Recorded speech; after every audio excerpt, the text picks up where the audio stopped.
Datalog coming to you from the garage, and today we're going to give you an update as to what's all going on with the Corvette, the white car specifically. I'm going to go ahead and concentrate on these two vehicles to get you kind of an update as to what's going on based on the last couple of videos. So if you've been watching the ZR1 content, specifically the last time I went out there and made a hit on the ZR1, it was definitely down on power. Now, that just happened to coincide with a spark plug change. So after the video aired, a person who specializes in ZR1s, and you know, I appreciate the approach because he came at me very straightforward, didn't want any recognition or money, and I said, okay, you know, he just wants to chop it up when it comes to ZR1s to help me learn a little bit. And I thought, well, that's kind of nice because I guess that's what I do to the Coyote platform.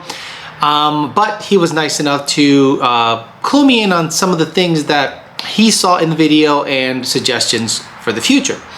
So number one, let's talk about the spark plugs. So the spark plugs that came out of the Corvette that you guys saw in the video had a projected tip, AC Delco part number, a stock spark plug, and I swapped it out with a BR7EF spark plug, which in the video I talked about that was actually an identical spark plug to my GT500. Now, my GT500 makes more horsepower than the ZR, well, made, now the motor's out of it, made a lot more horsepower than the ZR1. So the person who reached out said that's probably too cold of a plug, and there is a thing called cold fouling, and I didn't even know that was a thing.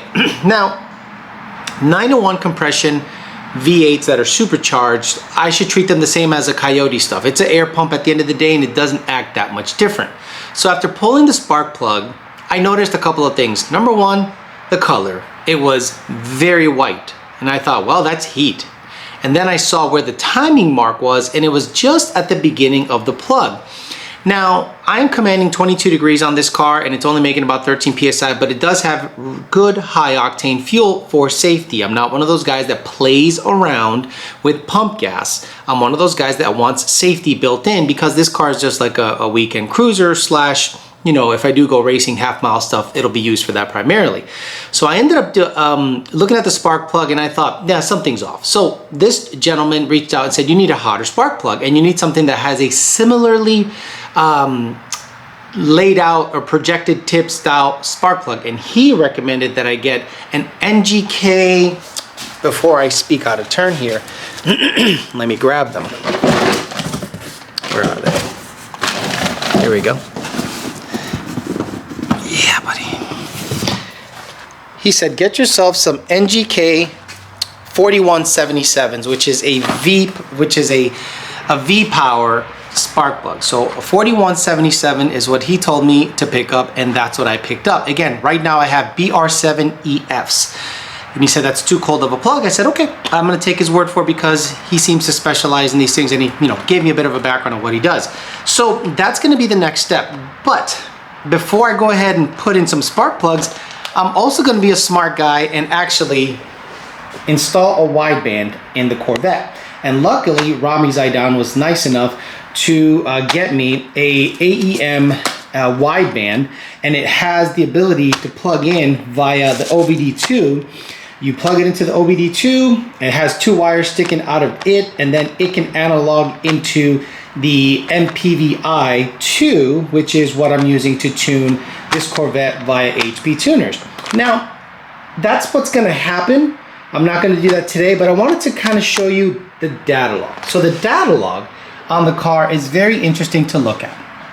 So what I want you guys to pay attention to, because this doesn't have a wideband, is we're gonna look at something that I thought I was well within safety margins based on everything I read, but just like on the internet, you can't believe everything you read. So injector duty cycle. Now, I don't think this is 1000% accurate, but it's pretty damn accurate. And if it's anywhere, I give it a little bit of an error built in. But if this is reaching 90%, well, you're basically out of injector. Well, look at what happened on the 60 to 130 run. Let me zoom in. Let me, right there. Okay, so the 60 to 130 run right here, look at this right here, this value, the injector duty cycle, as I scroll through the run, and you can see the RPMs. So right at about 5,300 RPMs in second gear. I'm at 81% duty cycle, 75 miles an hour. Then at 6,200 RPMs, I'm at 93, and bada bing, bada boom, 100% duty cycle, meaning they're out. They're basically stuck open at this point. At, how fast was I going? 96 miles an hour in Mexico and 6,800 RPMs. I am out of injector. Literally out of injector, according to this. Then look at my spark. I'm commanding 22. I don't want it to go higher than that. But also, let's take a look at the IAT2. So the IAT2 on this thing is a little on the warm side. Where did it go? Where did it go? So we're gonna look at IAT2. Okay, I found the IAT2. I had to open the layout. So if you look at IAT2 right here, okay, if you scroll on the 2-3, it's not that bad, right? 108 and then 120, and then by the top of third, 7,000 RPMs, it's at 136. Now I don't have it pulling anything until about 140, but check out the dig run. So if you do a dig run, obviously you're into it a more sustained period of time, meaning, you know, from a standstill, you take off your 1, 2, 3 as opposed to cruising and do a 2-3 shift. So this is the one, look at my starting IATs. They're already 117 degrees.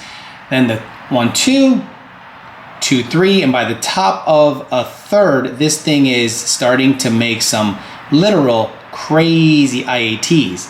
So not only is the IAT on the high side, but it's still seeing about 22 degrees, which isn't terrible, but because it has race gas, I think that's saving it from having some major trouble. So a couple of things have to happen on this car. So ZR1s are notoriously bad for having IAT issues, especially with the 2.3. It already has the intercooler bricks from Kong, but it doesn't have the Edelbrock heat exchanger and it doesn't have meth. It basically is a stock as is cooling system for the supercharger fluid. A lot of people said, oh, you got air in the system. No, because when you're cruising, it goes right back down to about 100 degrees, maybe about 20 degrees over ambient. So I know that it's not that. I just think it needs better intercooling. On Mustangs, you'll see a 3-core or triple pass dual fan setup like on Roush and VMP equipped vehicles. This thing has just a regular heat exchanger that has a very small inlet in my opinion. So we'll see what we can do. A lot of people go to the Edelbrock unit, but at the end of the day, you know, if there's other things to improve on the setup, I'll do so.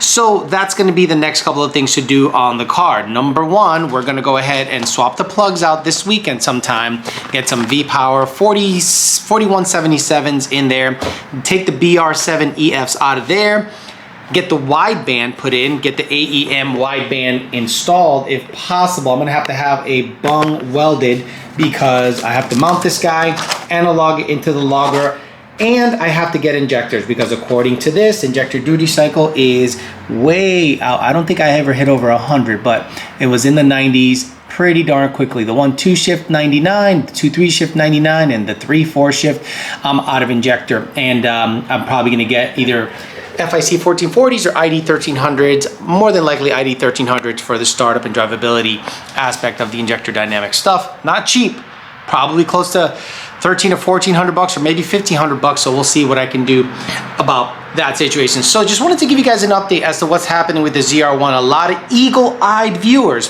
saw that the Datalog showed IAT issues, duty cycle issues, and I'm revving it to about 7,000 RPMs. Now the person who did help me out with the diagnosing did also help me out with the tuning. I sent my tune to him and he said, hey, you're not that far off. So what he did, he zeroed out some tables and took some torque management stuff. I'll probably try in terms of drivability to see how everything goes. So plug change, maybe drive it around on his tune without going watt, but knowing me, I won't be able to stay off of watt. So I'll probably stay off that tune until I can get a wideband in it and get some actual readings in terms of air fuel instead of guessing. So injectors and a whole bunch of other things is next on the Corvette. Now, let's talk about the white car.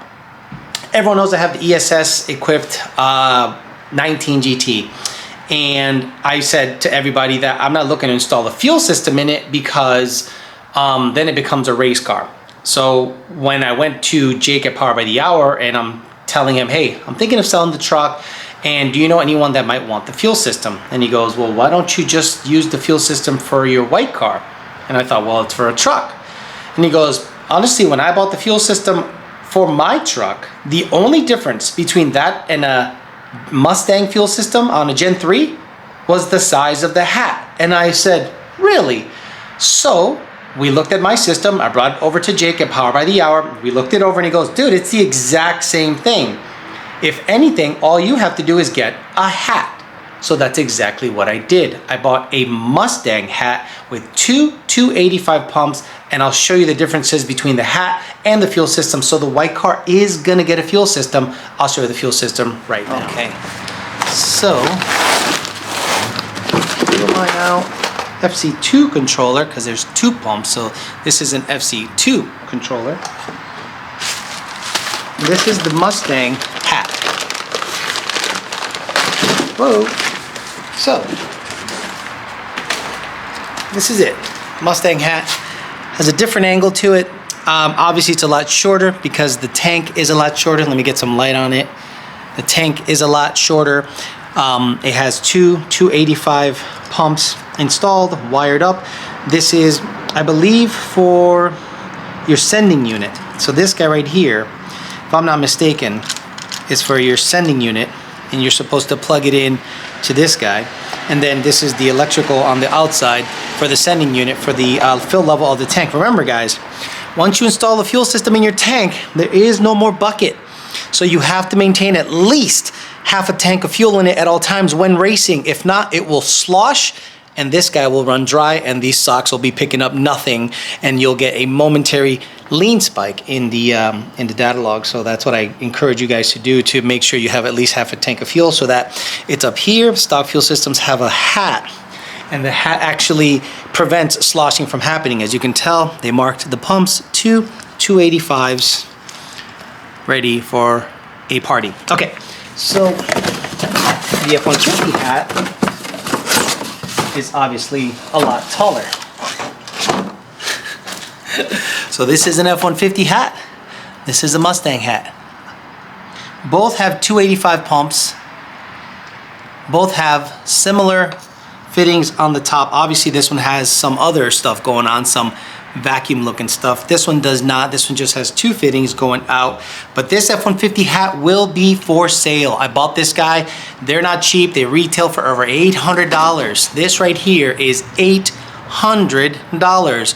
So if you have an F-150 with about a 20-gallon tank, I will be selling this guy to try to recoup some of the cost for this guy. But luckily, the fuel system will be able to be used on the white car because that's gonna go 85 and I'll be selling the truck. So this is not gonna be used for the truck at all. So those are the main differences with the fuel systems on these vehicles. So Jake suggested getting a hat. Got a hat from 4 Innovation, so I gave them a little bit of money and they were nice enough to provide this kit, so I'm going to use it. And the only difference is I'm going to go ahead and sell the F-150 hat to recoup a little bit of the cost and get the white car. That's right, that guy over there. Get the white car on E85 so that I can get you some ESS content with E85 in the tank and a return style fuel system in a Gen 3 manual Mustang.